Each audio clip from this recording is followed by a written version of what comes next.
God's word for today. आज के लिए परमेश्वर का वचन.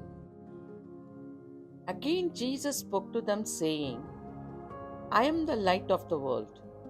Whoever follows me will not walk in darkness, but will have the light of life. John 8:12.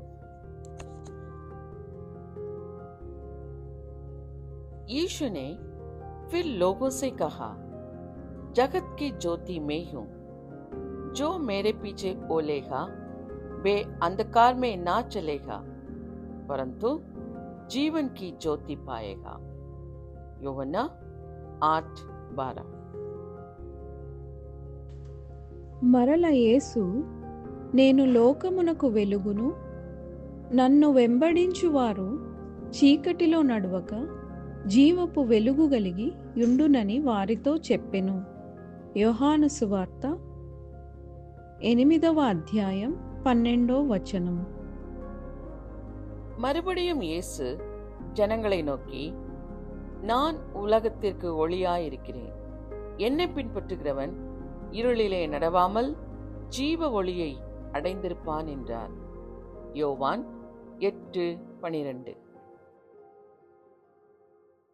இயேசு கற்பித்தார், ஒளி வீசவே, சிறு தீபம் போல இருள் நீக்கவே, அந்தகாரலோகில் ஒளி வீசுவோம், அங்கும் இங்கும் எங்கும் பிரகாசிப்போம், அங்கும் இங்கும் எங்கும் பிரகாசிப்போம். இந்த நல்ல ஆண்டவரே, இந்த நல்ல கால வேலைக்காய் உமக்கு ஸ்தோத்திரம். உலகத்திற்கு ஒளியாய் வந்த இயேசப்பா, நாங்கள் இனி இருளிலே நடவாமல் எப்போது ஒளியிலே நடக்க உதவி செய்யும். முது ஒளியை பிரகாசிக்க உதவி செய்யும். முது பிள்ளைகளை ஆசீர்வதிங்க. यीशु नाम से कहकर नल्ले पितावे, आमेन आमेन. प्रभु जी, सुबह के वक्त के लिए हम धन्यवाद देते राजा.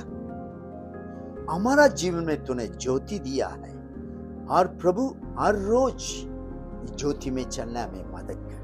तेरे लोगों को तो आशीष दे, यीशु के नाम में, आमेन आमेन. God bless you all. Have a blessed day. Amen. Amen.